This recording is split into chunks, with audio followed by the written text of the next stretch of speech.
welcome on the Dharma journey, Emma. So good to have you here. My pleasure. Great to see you, love. Emma and I were at a beautiful women's circle last night that Emma hosts at the practice. She's co-owner of the practice in Bali with her partner Octavio. I know a few of you guys will know Emma and Octavio, and yeah, we had such a beautiful ceremony with quite a few women turn up last night, and I think Oh, that sparked the podcast today is like really about this like women and female empowerment, and I know you can relate. It's been something that's been really close to my heart, and I know you're, a wife, a mother, yogini, but also just being a woman and really wanting to share your story and knowing how powerful our stories are. And I think since doing the letting go course with you and realizing I have such a challenge with letting go, and I know a lot of other women do too, and I think we could love to start the podcast about how you kind of got into that creativity to create the Let Go course that you've just recently run, and maybe you can intertwine that with a little bit of your journey and how kind of it came together to really birth this beautiful project of helping women share their story and share their truth. And you, yeah, just like for me, you've been such an inspiration in my life and a woman that I look up to, and really have role model in my life, which I think is really important, that we have women that we love and respect. So thank you for being that for me. my pleasure. Thank you. Oh, great to have a chat with you today. And it kind of follows beautifully on from yesterday, whenever we saw each other. It's there's really that feeling within me that whatever it is that I do has to really be anchored in my truth. And oftentimes, whenever we're talking about stepping into our power, stepping into, our dharma, it's really the thing that we were missing in our lives is really the medicine that we're searching for and the medicine that we're able to offer to other people, I suppose. For me personally, the She Let Go course really came from my own journey in many ways of growing up and not really having a lot of women around me that I had in regards to supporting me or supporting my path, or even women that I had around me that I could ask questions or get advice from. I definitely feel that my younger years, there was a lot of trial and error. Necessarily good trial and errors, but there was definitely a lot of trial and error. And I can remember even my first period came whenever I was 15, and it started the day of my school sports day. And I was really into sports as a teenager. That was kind of my big passion. I was really into playing tennis and I was really into swimming. They were like my two big things, and I used to swim for like the local swimming team, and I was really passionate about going and training. And so sports day in school for me was like my kind of big moment of the year that I loved to kind of push myself, and I was doing really well in the sports day, but then all of a sudden I started to get the cramps, and I didn't know what was going on. And it was like my big day. I was far away from home because it was with the other schools kind of in the community. And I came home and I started bleeding, and I freaked out because no one had told me about periods. I didn't know anything. And my dad at the time was home. My stepmother was away. She was working. And it was just me in the house with my dad. And so I had to go and tell my dad that something had happened to me. I didn't know if it had happened because I had been at sports day and I had started bleeding and I didn't know what was wrong and it wouldn't stop. And, I had all of this kind of fear and stress and anxiety that I didn't know what was going on with me. And my dad had to tell me about periods in the only way that he knew how. And he was the one that then went out and he bought me some pads and brought them home and made my bed. And, it was as if I was about to have an operation. He bought those kind of bed pan mattress covers for me. And, I had a plastic sheeting. And, I had gone being in sports day, being super free and super excited, coming home, and then I was like confined to my bed and not able to move and didn't know what was going on. And so that was kind of my initiation into womanhood, I suppose. Mm. And the word period wasn't even used in my house growing up. You know, it was our periods were called the visitor. Have you got your visitor this month? And so there wasn't even a connection to my bleed. It was like a guest that was coming over, you know, and was staying for a cup of tea and then was leaving again. Like there was so much disconnection from my feminine. Mm. And growing up without my biological mom, because she passed away whenever I was very young, there was that huge kind of gaping hole in my life where I didn't have the comfort of being able to approach any women in my life to ask them questions or really glean knowledge from them, because my family was very dysfunctional. And even though my mum had passed away, my dad had remarried, but there was a huge division in the family because my biological brothers and sisters and my stepmother, there was a huge issue there. A lot of kind of interwoven family dynamics and arguing, and you know, really a lot of sadness and a lot of anger in regards to my dad's relationship with the woman that he married. And so there wasn't a lot of safety and there wasn't a lot of trust in my childhood years in respect to this kind of parent and child role, and parents and children communicating with each other and supporting each other and helping each other. And that just wasn't my reality. And so I kind of just went for it myself and, you know, made a lot of mistakes, but it really made a huge impression on me that starting my journey into womanhood was one that was actually facilitated by the masculine. And I didn't really have any support from the feminine. I didn't have any peers. The only person that I really had were my two older sisters, and they were really prudish and really reserved and very uncomfortable talking about anything to do with their bodies. And I had my dad's mom, my grandmother, and you know, she was extremely old at that point and wasn't really able to give me the advice or, you know, guide me in regards to my, you know, my female questions that maybe a younger woman would have been able to do. And so I suppose that throughout my life in so many different ways, I always felt that I was looking for someone to support me or looking for someone to help me answer questions or give me advice or, you know, just be there as a female shoulder for me to be able to lean on. And I suppose that as a result of that, it really grounded me in the knowing that that was what I was here to actually give other women. You know, I knew that from my own wounds, from my own experiences of what I hadn't had, that I knew how important it was for me to show up for others, whether that was as a mum for my daughter at the time, or whether that was for my friends or my community. It really was a very clear message for me that I had to, um, you know, to make the medicine for others that I really needed for myself. And so that's kind of how She Let Go grew from a seedling. You know, it grew from my period and really sprouted into the the course that it became. And it's been really wonderful because, you know, I love that, you know, even in regards to being a woman, you know, we change so much from day to day. And I think that just even the process of making the course, I had a structure of what it was that I wanted to share, but I even let the course become extremely fluid as I recorded it and as I worked through the content that I shared with everyone, because it really took on a life of its own. And you know, you were on the course, and just even the communication of all the women that were on it, even to this day, a couple of months after it's finished, you know, there's still a lot of momentum and there's still a lot of connection. And you know, there's so many women that were on the course have built really amazing relationships with each other, and you know, they're showing support in their communities. And that's really been, I suppose, the reason why I personally had to go through the situations and the experiences that I had.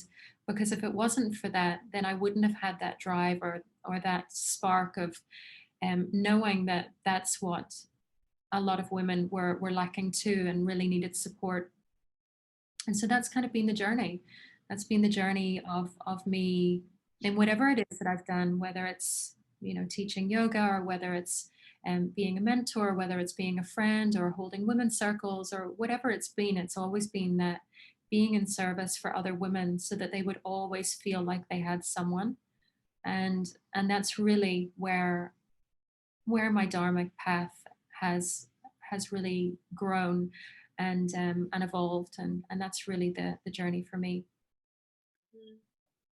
Yeah, I really I think that's something that I've struggled with personally in my life is I think I remember you mentioning it too. It's like wanting this deep connection with women, but then also fearing it, like having this fear of like insecurity. I think growing up, and I often had like friends and stuff like that, but it was a part of kind of me that wanted to not fully connect on that, deeper level. And I think even just relationships since living in Bali, it's like I feel like the more that we kind of remember our light and I remember our magnificence, like you said last night in the poem, we can connect into realizing that we're all in a similar situation. We're all connected in some way, and I think that's such a beautiful experience to not be in competition with women and have more more compassion and love for ourselves and other women.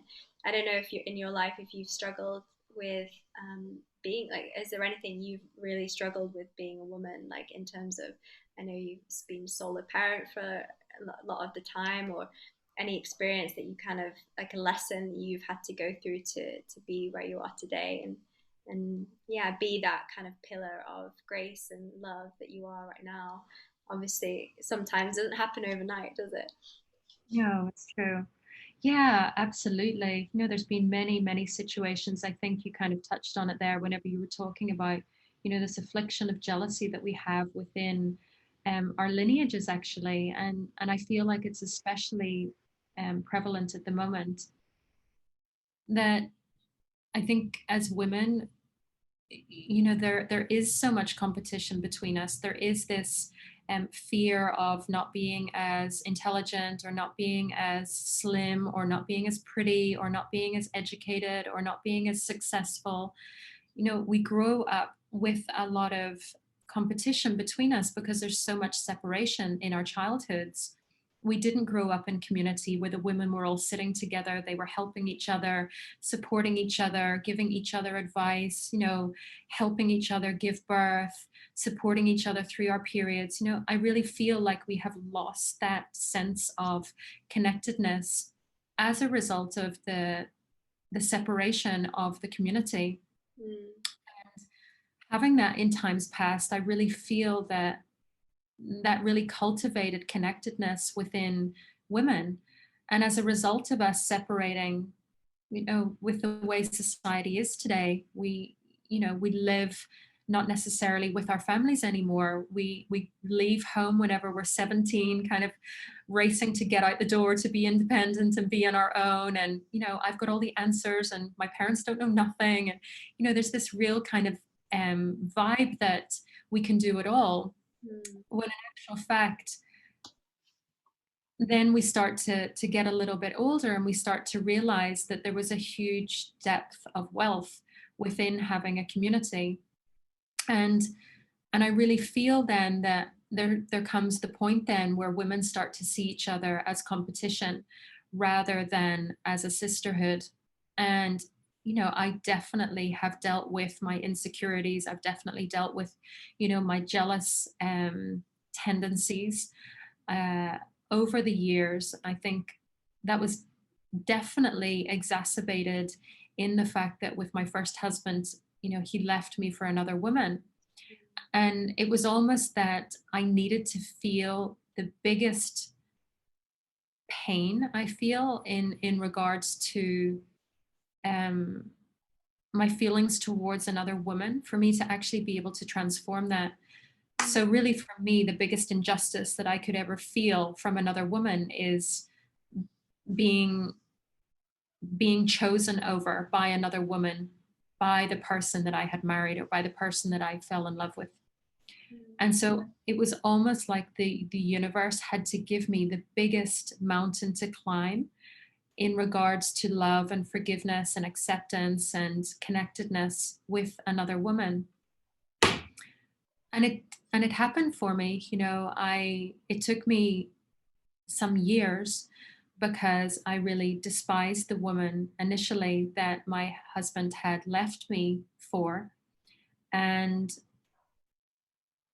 it made me really soul search in a way that I probably hadn't done before.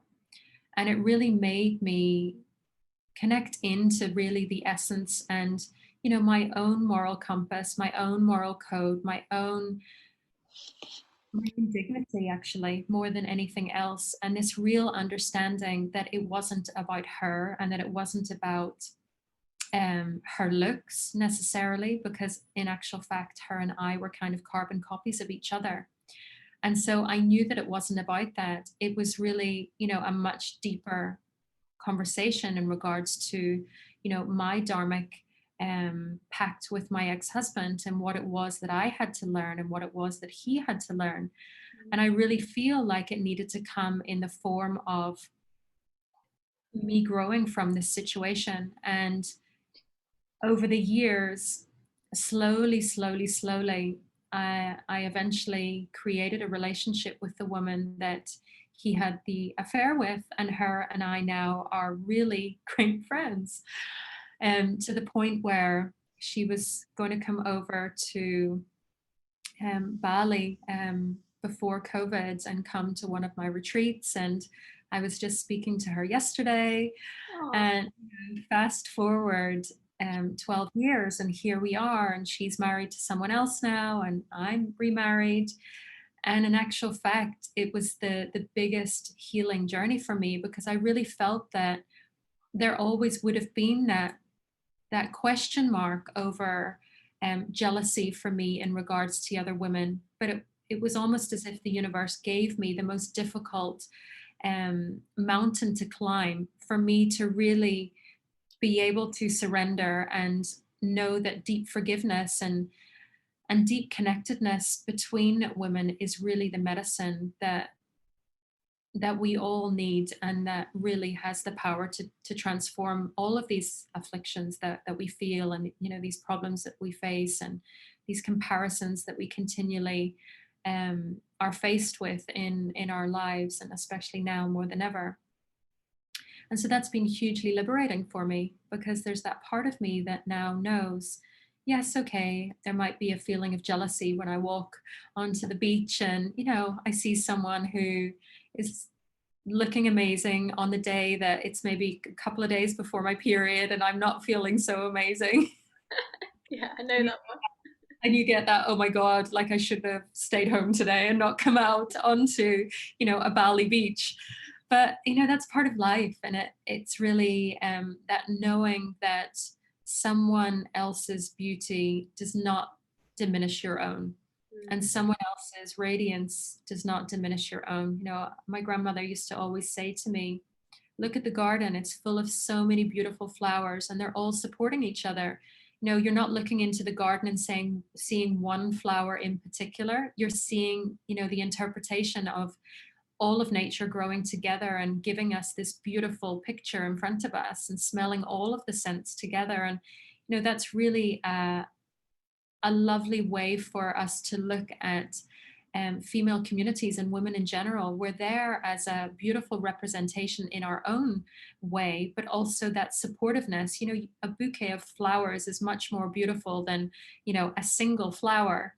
And they all have that divineness within the context of who they are. And that's really how I see females now, and female community, and being a woman who is passionate about guiding other women to also experience that, because I think it's so healing and so nurturing, and it's been my biggest gift actually for myself. Mm. And do you feel like, I know a bit about your journey, and you've had, and that's why I call the Dharma journey, because it's really not, it's not like a goal or a job, it's really a journey. It's like It's like, what part do I play in the conscious evolution of life? And I think your journey has evolved. Like, people that are listening right now, I think so many people get hung up, like, what's my dharma? I don't know my dharma. And your dharma is now what it is in terms of working with women, running a studio, and all of this, and being a mother, obviously, is one of the biggest dharmas. But I think your journey, I think you were training to be a doctor, and then you were selling houses. Maybe you can share a little bit about how the evolution of, like, how you got to where you are today, and like kind of like the different roles that you played to be where you are now. Yeah, yeah, it's really interesting actually. My very first my first idea of what it was that I wanted to do whenever I got older. Well, the first thing, I was obsessed with making perfume when I was a child. So I initially thought that I was going to make perfume because I was great at making rose perfume from my grandmother's rose garden. But that didn't quite work out in the way that I thought. And so I kind of then went on to, thinking about my career as I was in school, probably around the same time that my period started. I think that was kind of the initial kind of conversational time that I started to have about a career. I had grown up in a really religious community, extremely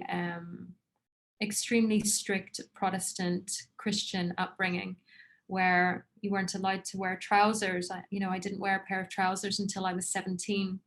I wasn't allowed to cut my hair. I wasn't allowed to have any piercings. I wasn't allowed to wear makeup. And Now you um, rebelled. like my arms are covered. I've got nose piercings. I've got, yeah, everything. So it was really kind of interesting growing up in that community and thinking about what it was that I would actually do as a career. I was obsessed with archaeology at the time, and that was one of my big passions. And I actually thought that I was going to be an Egyptologist. I was really interested in all things to do with archaeology and Egyptology. And I kind of talked to my dad about that initially, and he was like, yeah, but that's what you're interested in. That's not going to be your job. Come on, like, really. And so from there, I thought, okay, so what would be applicable or respected in my house? And I knew that I enjoyed communicating with people. I just didn't have a voice yet, but I knew that I enjoyed talking because even as a child, I was always told to be quiet. I always was very inquisitive and I was always asking questions. Yeah. And so there was part of me that kind of thought that I would be a teacher. And so initially I thought that I would either be a geography teacher or an English teacher. And then fast forward a couple of years and I was having a lot of problems at home. And, my stepmother and I were not in a good place at all. And I was basically looking for a career that would get me out of the house as quickly as possible. And so I really knew that I could get into medicine because, I was a good student. Even though I didn't enjoy school, I had the intelligence and I was able to, to kind of sail through school quite easily and effortlessly. And so I knew that I would be up to the challenge and I would be able to get into university. And so I applied actually at 17 and I got into university in England. And it was 2 months before my 18th birthday. I was standing at Belfast City Airport waving goodbye to my family, and I was so happy to be leaving Northern Ireland.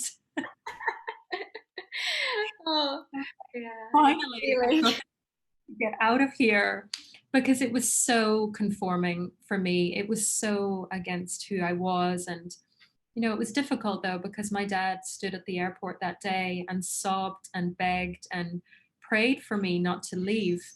And there was that part of me watching him in his pain, knew that even though he was crying and even though he was so upset, and I kind of knew it would probably be the last time that I was going to properly spend any quality time with him because he passed away a couple of years later.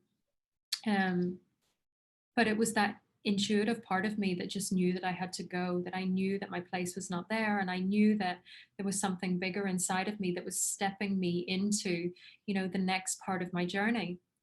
And so I started university. I initially wanted to do medicine, and then I changed and went into midwifery. Mm. Really found that that was my passion. It was pediatrics and midwifery.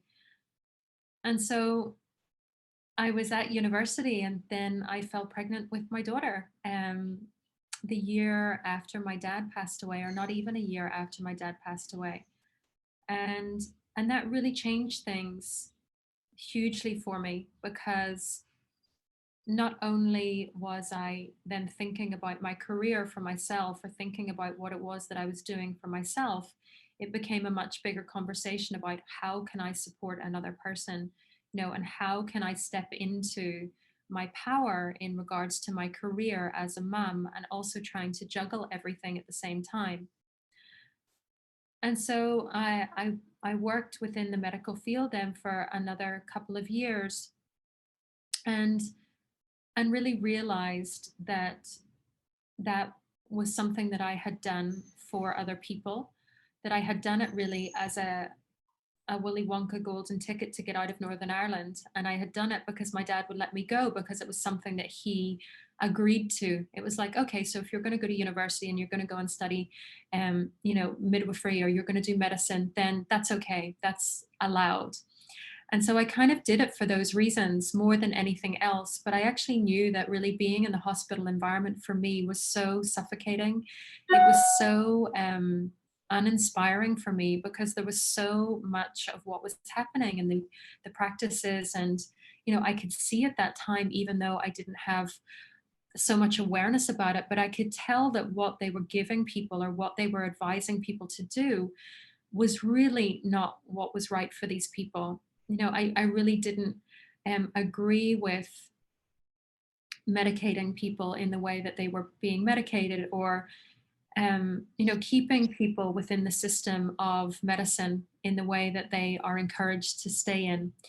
And there was a saying that was always kind of floating around in my training, and it was prevention is better than cure.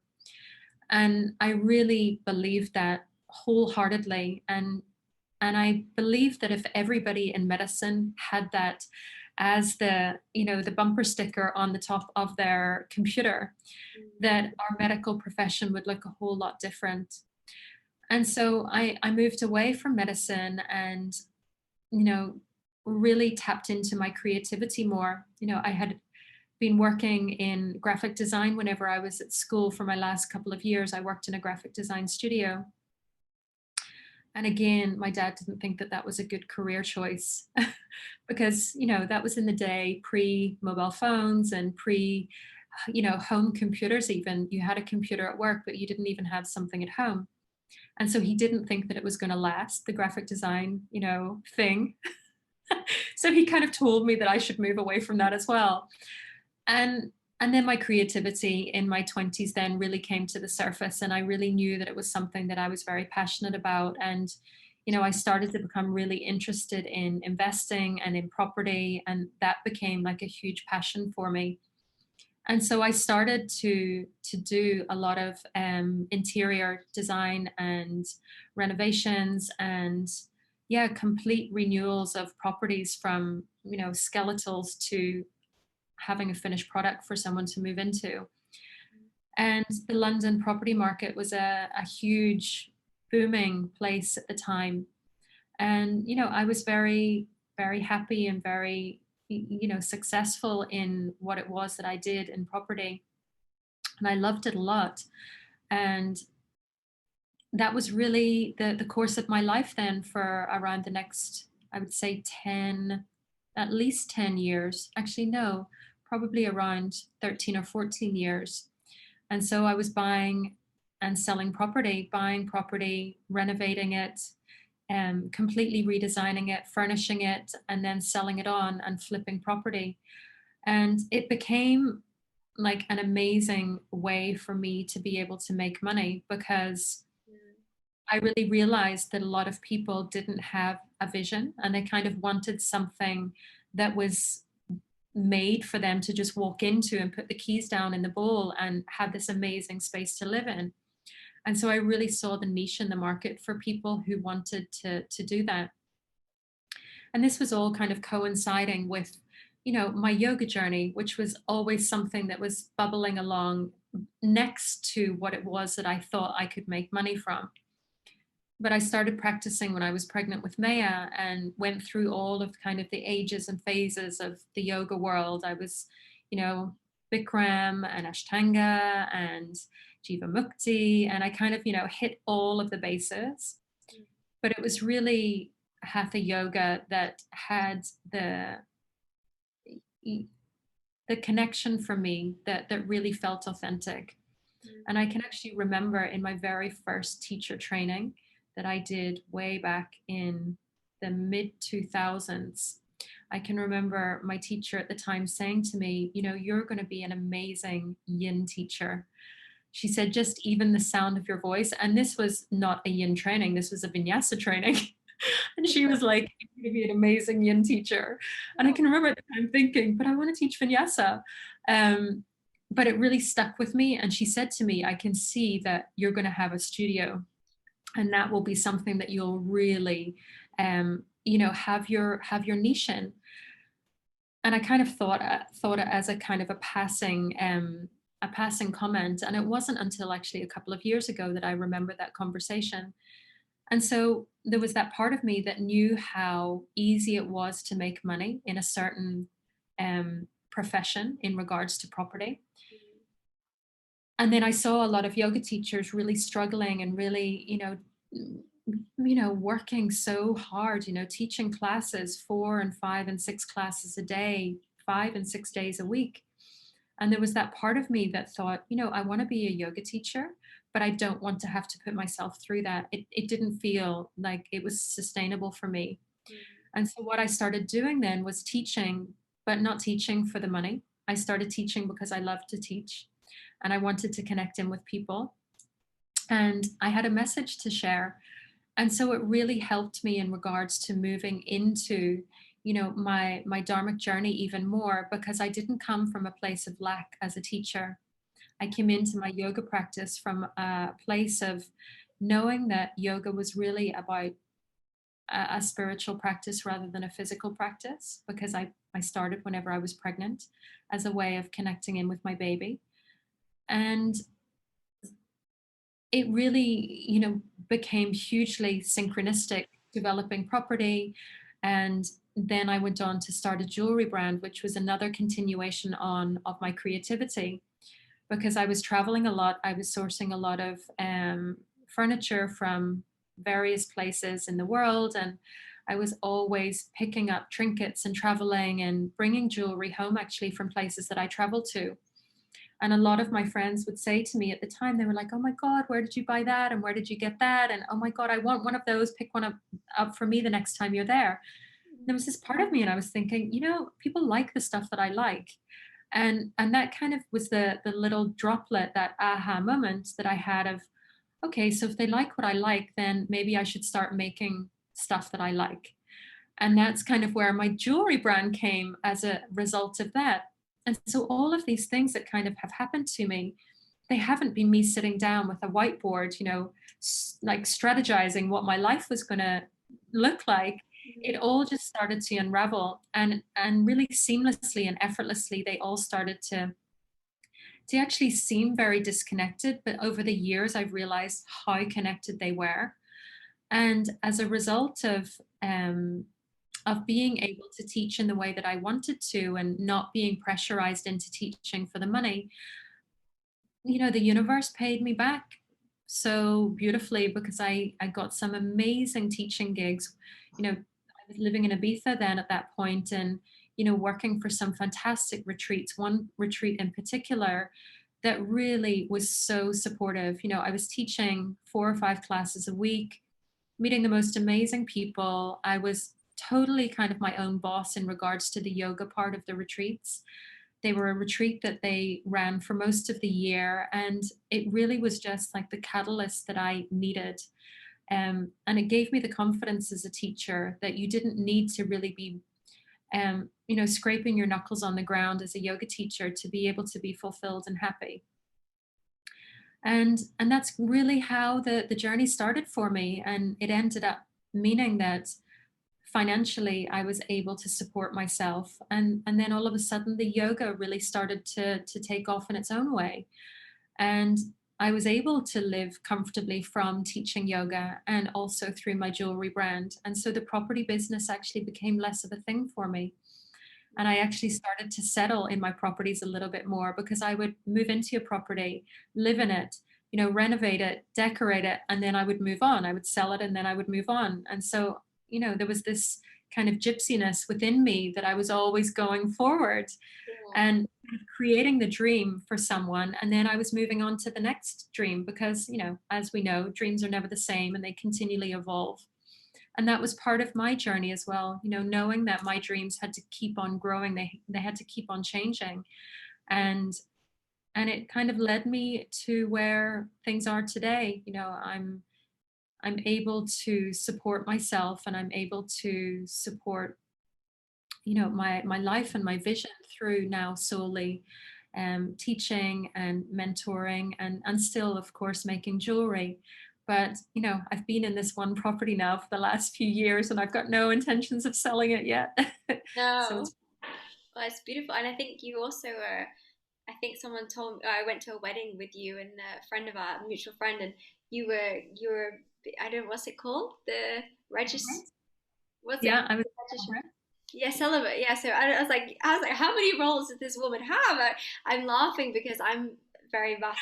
I'm a little bit, I like my women's circles, my workshops. I love having the podcast. So my partner is always like, you just stick to one thing, do one thing. And then I did my human design, and it's like you're a manifesting generator, and you like to spin lots of different. Have you done your human design? No, I haven't, but I've heard, so many people say to me, it would be fascinating for me to do it. So it's definitely something that's on my radar for sure. Yeah, I have to. I have a friend I can connect you, and then she does human design. We were actually on the podcast. We were talking about. I was thinking, what would Octavio's human design be? What would your, because she's done the training and the practice. So we were like guessing. Okay, I wonder what your human designs would be. Um, but yeah, that brings me to my, I guess, next question. You've obviously had a very adventurous life, and I think that's so important because so many of us feel stagnant. We get into this place of like, oh, I have to do this job, and if I change, it's quite confronting. But I think that's the part of like the creative feminine energy, is like we're always evolving, we're always changing, and you obviously allowed yourself to let go of like the different parts of you that served a purpose, but then were actually holding you back from greater growth and greater dharma and evolution. Um, Yeah. I would love to know, in terms of um, yeah, your, I guess, your journey with your fertility journey, because I know that's something you've been really you're speaking about now, and you feel like it's something that's really important to share, because it is. And I think something that I'm really I really want to help women with as well, is helping them come back into balance holistically. And I think so many women are struggling with reproductive issues, and I know that's something, you've had a couple of different health things going over in your life, and I know that it's something that um, you've experienced as a lesson, and you've really kind of understood that it was like a deeper spiritual reason for experiencing it, and maybe the emotions that you've experienced and had to let go of in order to heal yourself. And I think it's so powerful because we really are so powerful when it comes to healing. So maybe you could share a little bit about your own personal healing journey, and that anyone's listening. I think it's really profound, and yeah, I'd love to hear about it too. Of course. Yeah, where do I begin? It's definitely been a journey of my soul, my health and healing. Um, my first connection to my mum was really around illness, because my mum passed when I was 4, and those 4 years that I was with her, the only thing that I can remember really being talked about was her illness or her lack of health. kind of moving on through my childhood years, whether it was my survival or whether it was my fear, I really don't know what it was, but I really saw that health and illness and wellness were something that was definitely a way for people to get attention. And so I knew that not being well, I would get attention. I knew that I would get attention from my dad or from my grandmother or from my teacher. And it was so interesting because after my mom died, I developed chronic constipation at 4.5, 5 years old. A lot of it, I truly believe, was my fear and my sadness that I wasn't able to process at such a young age at losing my mom. I didn't understand why she had gone. What I did know was that I was really struggling with being on my own. I was really struggling with being left on my own. And so for whatever reason, I started to develop really bad constipation to the point where my dad would have to every single day come and sit with me in the bathroom and massage my lower back and massage my feet and massage my shins for me to be able to, to eliminate. And I would cry, and it was like this whole thing, for so many years of my childhood. But in actual fact, looking back on that little version of me, I really realized that it was my crying out for connection. It was for the little girl in me was crying out for security and for presence, and having my dad there in a very one-to-one connection with me, supporting me, was my childlike way of making sure he wouldn't leave. And kind of fast forward throughout the rest of my childhood, then I I then developed a lot of anger. I developed a lot of anger for my dad, actually, and for his choices, because the person that he married, I knew that he hadn't married for the right reasons, and there was a lot of abuse was happening at home between her and my younger brother and me. And so I had a lot of anger that my mom had gone, that my dad had remarried, and that this woman that had been in my life was, you know, an extremely unhinged person. And then after my dad passed away when I was 20, just before I was 20, and I fell pregnant with my daughter at 21, I still didn't really have such a connection to my cycle, to my feminine cycle, because going from the age of 15 and knowing nothing and moving away from home, and even though I was, technically supposed to know more because I was studying medicine, but really reading from a book and actually embodying what it is that you're learning, or even connecting into your cycle, were two completely different things. I was on the contraceptive pill back then because that's what you did.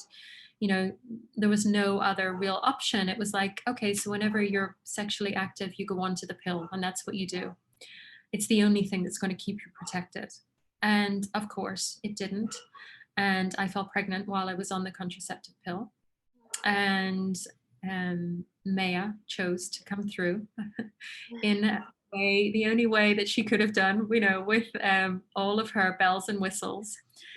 And so it was really interesting for me then to kind of move from being a maiden into motherhood, really whenever I hadn't had much of an opportunity to be a maiden or to be in my feminine power, because I had gone from being a teenager to being a mother.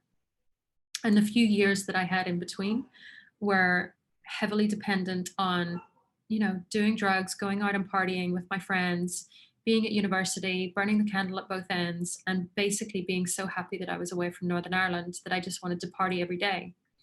And so I didn't really have a sense of self between going from being a teenager and being a mom. And then having a child in my early 20s and all of the, all of the joy that that gives you, of course, but all of the challenges that that gives as well. The challenge of survival, the challenge of, oh my God, am I doing this right? And really the challenge of also me trying to find out who I was as a woman. And then I went through my 20s. I married in my 20s as well. I got married to my ex-husband, and him and I tried for a baby after we got married. And I ended up having 2 miscarriages in the couple of years after our marriage. And one of the miscarriages was kind of happening at the same time as he left me. And so there was that huge kind of wound in my life at that time of, me being left again, that feeling of abandonment that I had suffered as a young child, and that I had kind of encouraged that constipation, that lack of trust in my, in my digestion and in myself, in my groundedness. And during my divorce and after my divorce, I had gone to see my doctor in London and, talked with him, and he had done some checks, and he then told me that I had developed polycystic ovaries. And I really knew that the reason why I was ill with polycystic ovaries at the time was definitely to do with my unresolved issues in regards to my stepping into my masculine or being in my masculine a lot. In the divorce that I was going through, I was really in my masculine. It was a big part of my life that really I had to be very, very present. I was a single mom again because, Maya was at an age where she really needed my support, and I was, being mom and dad to her at the time. And so it was of no surprise to me that I was told that I would probably not be able to have children again, because I was so in my masculine, and, being in that masculine energy, there was no part of me felt fertile or felt feminine. I was on the steam train every single day, just making life kind of happen. But whenever the doctor gave me that diagnosis, I can remember him saying to me, oh, so you're going to have to go on the contraceptive pill again.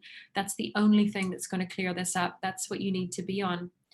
And I can remember thinking to myself, under no circumstances am I going to go back on the contraceptive pill, because I knew instinctively it wasn't for me. I had come off it at the age of 23, and I had taken it for a couple of years after I had Maya, and then I decided not to use any contraception.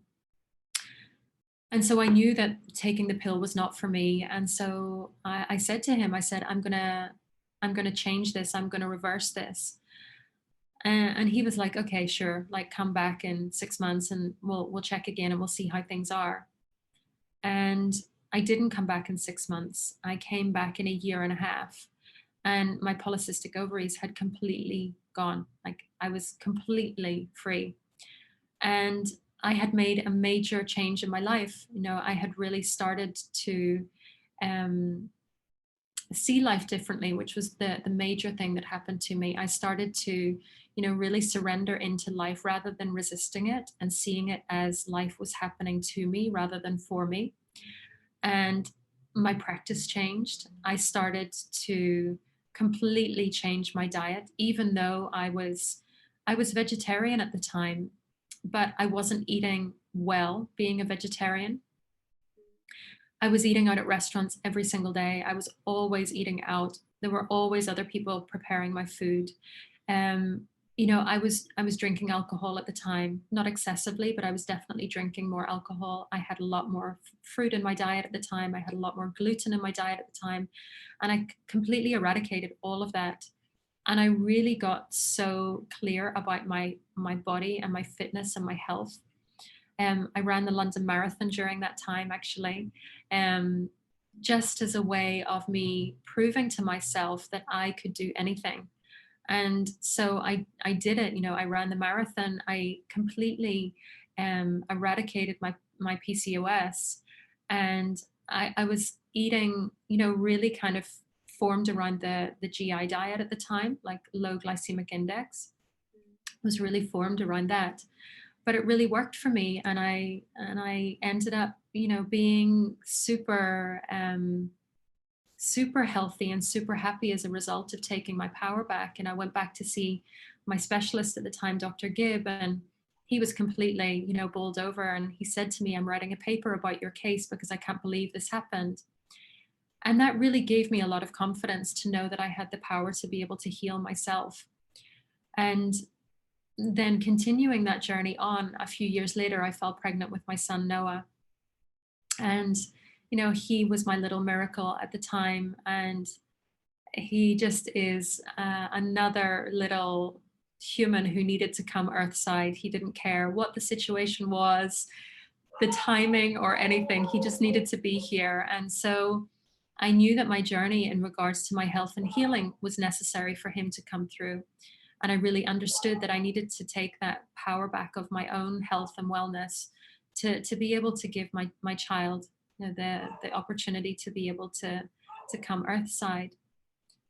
And then I went on and had another illness as a result. It was almost like I was clearing my karma as I was moving through my life.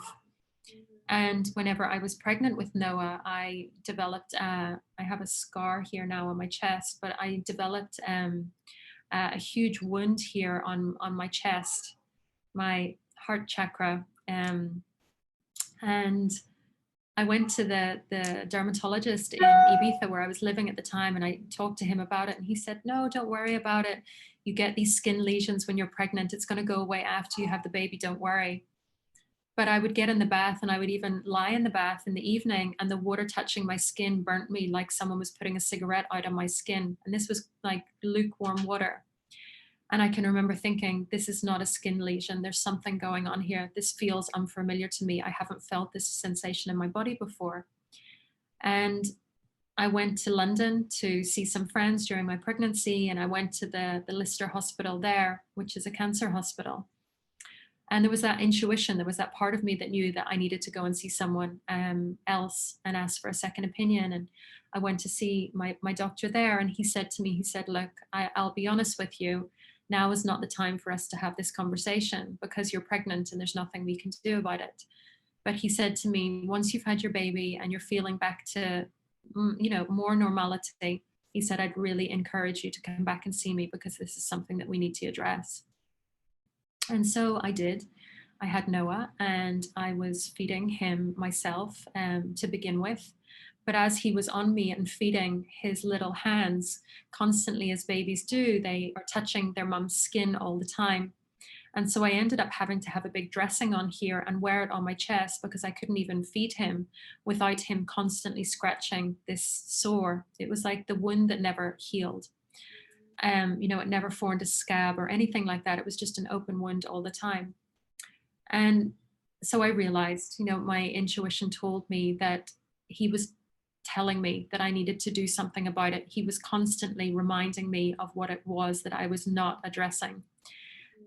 And so I went back to London, and I went to the Lister again, and they did a surgery on me, and they put me on a chemo treatment. And so, I had to deal with having skin cancer within a matter of months of giving birth to my son. And so I was on the journey then of even deeper healing. I really knew that I had manifested death into my life again in the context of being a young mom and having children. And I knew that I had manifested the same situation, that I had experienced with my mom dying when I was younger. But it was my opportunity to be able to change my family lineage, to be able to change the history of my family and what our belief system was. And so I made a commitment to my children that I was not going to die. I made a commitment to my children that I was never going to leave them as children. And I made a commitment that my health and my wellness and my parenting were the most important things in my life. And so I spent the next number of years getting myself healthy and well, and really understanding that what it was that I was experiencing was a lack of trust in myself to be heard and to get my pain out. You know, I had been holding on to a lot of sadness, a lot of pain, a lot of anger, you know, from my mum's death, from my dad's death, from my divorce, and really from my lack of support and trust in the universe. Mm. And that was my path of healing, knowing that I needed to be able to heal that, and then ultimately move forward in my life as a result of that healing process. And so now I'm in my 40s, and I'm married to my lovely beloved. And you know, the pregnancy journey has started for us. The conversations have started, and we are in the process of, you know, trying for a baby. And it's definitely something that has been really interesting for me because, you know, I felt pregnant in my 20s without even realizing. I felt pregnant in my 30s after, you know, a struggle and after a journey. And Noah was a gift. And now I'm in my 40s and I'm actually wanting to fall pregnant. You know, it's a conversation that we're having. And it's a completely different thing for me now because I also have to surrender again in a different way. I have to surrender to, you know, the bigger vision and the bigger plan for my life in whatever form that takes. And you know, this is really a journey of me stepping into my health and wellness again in an even deeper way. You know, we've talked about, I've been doing I did a very kind of long cleanse before Christmas. And, you know, I've completely eradicated a lot of things from my diet, even in the last 6 months. I'm not drinking coffee anymore. I'm not even having matcha. I don't have alcohol anymore. And so I'm really kind of preparing things at the moment for this journey that we're undertaking because society has really attached a numerology to or a numeric number to women. And there's kind of a window that they give you in your 40s of when they say you're able to have a child, and then once you pass that window it's not possible.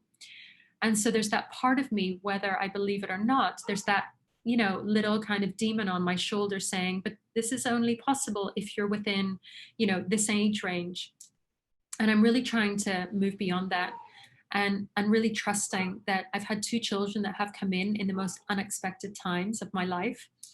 And I'm trusting that this child will make the same decision as well, that it will come in whenever it's ready, even if it means that it's outside of the normal, you know, parameters of what is normal.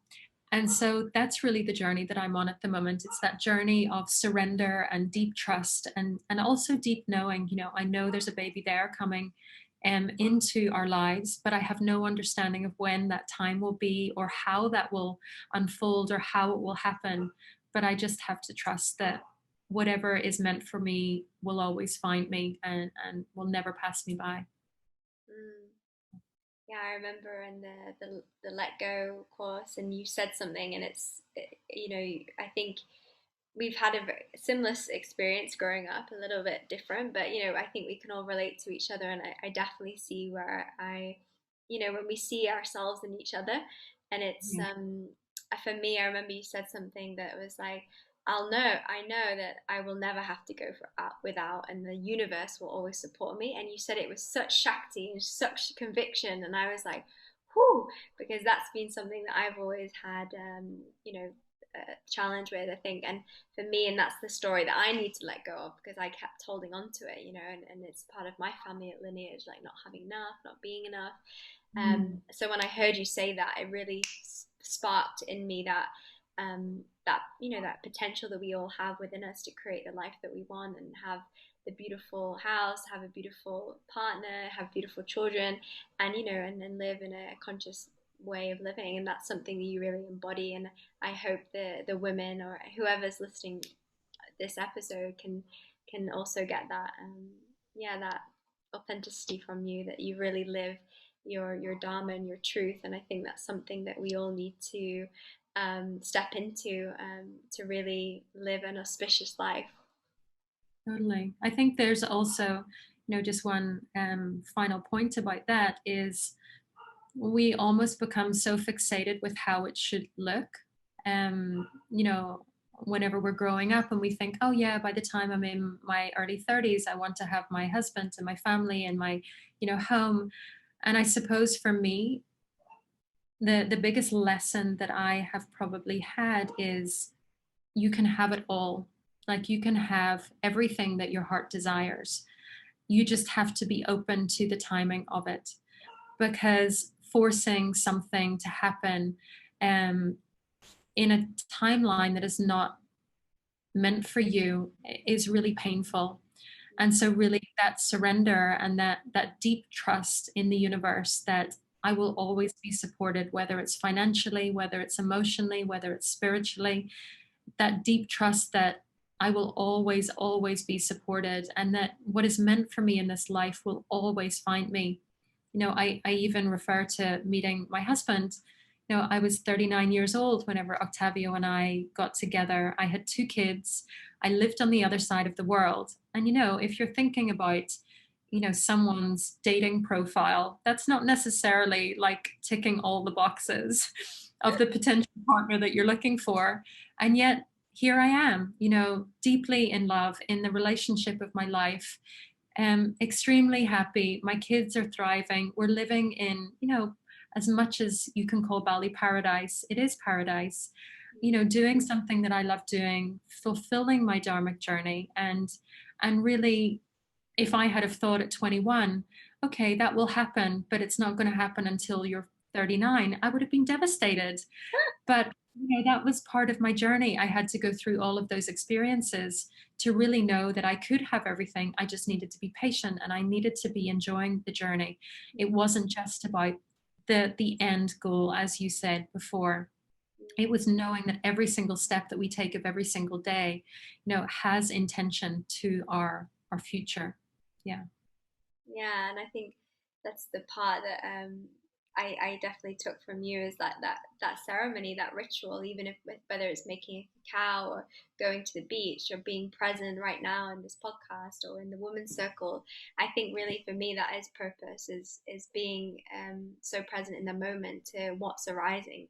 And usually in that moment, it's always, it's always a curious exploration, and it gives us what we need. And I think that's something that I'm definitely like going of, is that expectation, like we spoke about in the women's circle last night, like this expectation that we have on ourselves to be a certain way or to become something.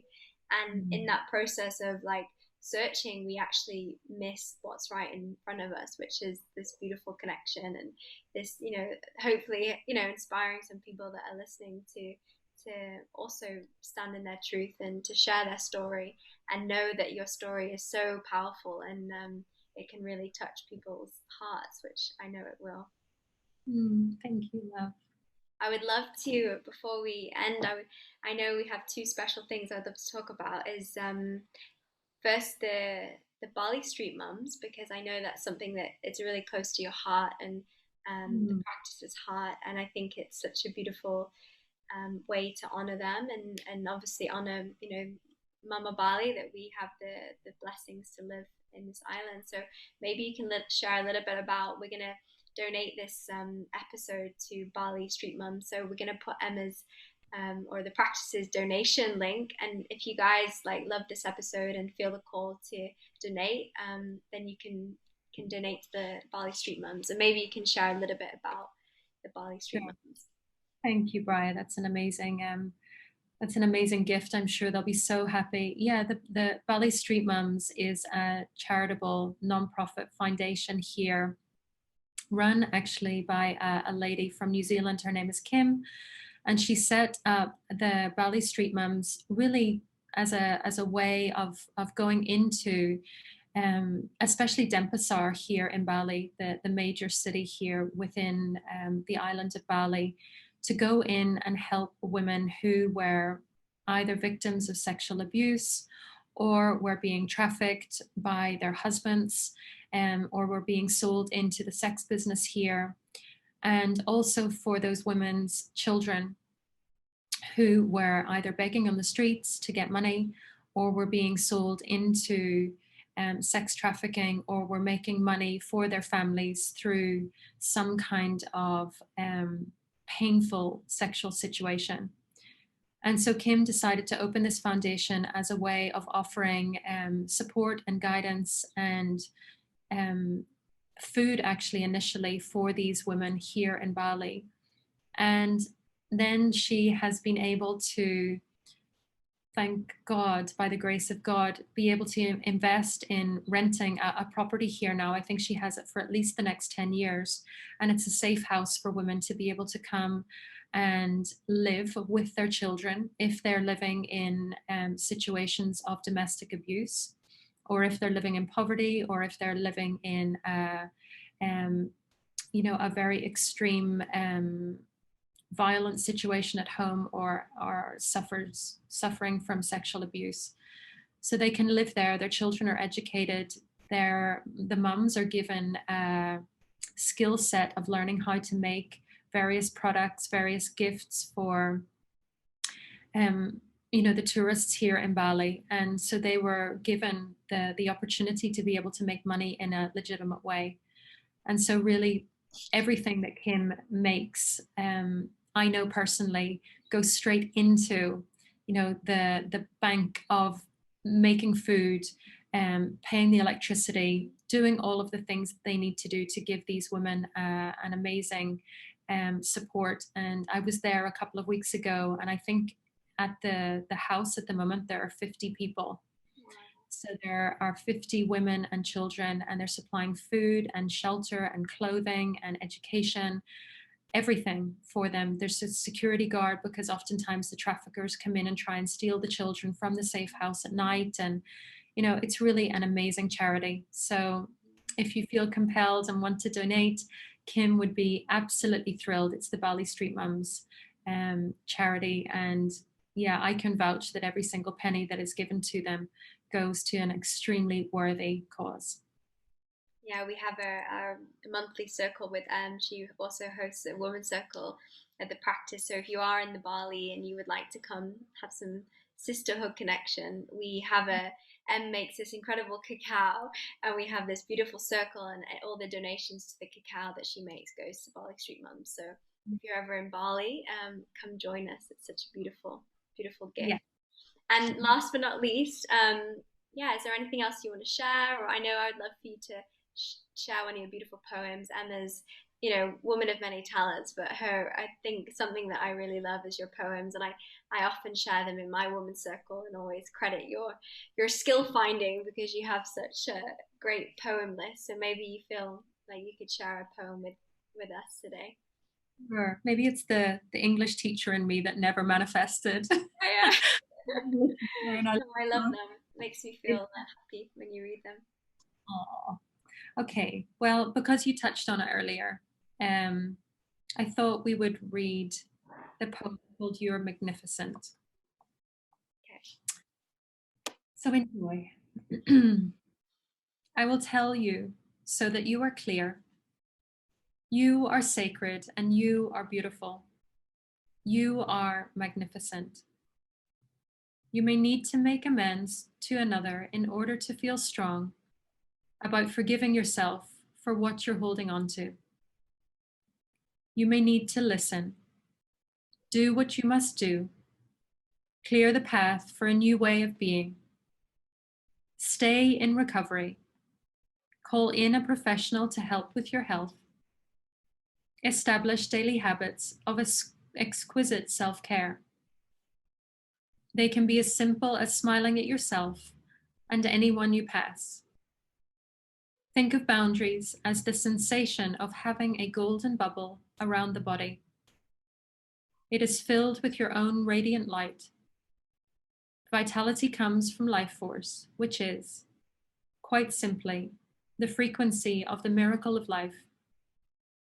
It is truly almost beyond comprehension that we exist in the way that we do, with bodies that sense and hands that give healing, language that can move our emotions, voices that carry sound, mouths to chew, wombs that gestate us, and minds that can create. We forget where we came from, how miraculous life is, and how it is growing and vibing all around us constantly. It is your responsibility to step into your humble, courageous magnificence. We begin as miracles, impressive, exceptionally fine, but we are taught to forget our miraculous nature. We are warned of the terrible danger of becoming self-centered and spoiled. We're told that we're too big for our britches when we begin to show our strengths in early undeveloped ways. The high price of these worn-out ethics is that we do not value ourselves as miracles, and we will not value others as miracles either. When we know our magnificence and our miraculousness, we can know others to be exactly the same. Everyone is splendid, and when a person acts from a place of radiant beauty, they stand out. The golden bubble is almost visible around them. When you step into what is golden about you, the essence of who you were before you were born, you will recognize it in others too. Vitality hums throughout a body that recognizes its own true magnificence.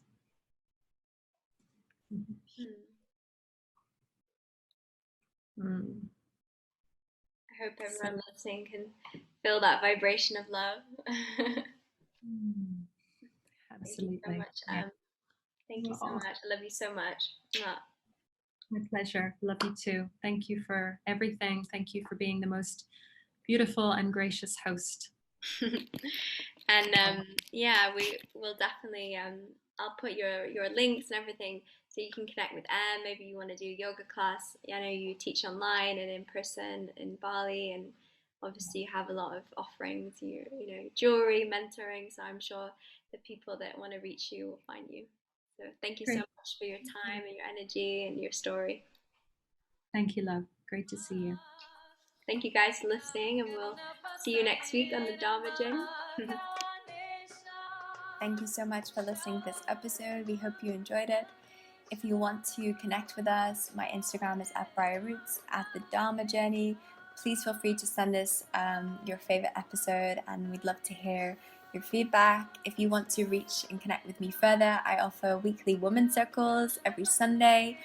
Also, Ayurvedic healing programs, consultations. So all of my details are at the bottom. Thank you so much for listening. This is really a part of the Dharma Journey movement to bring us closer together, connection, community, collaboration, and really inspire one another on our path towards liberation. Thank you so much for listening. Have an incredible day. I hope.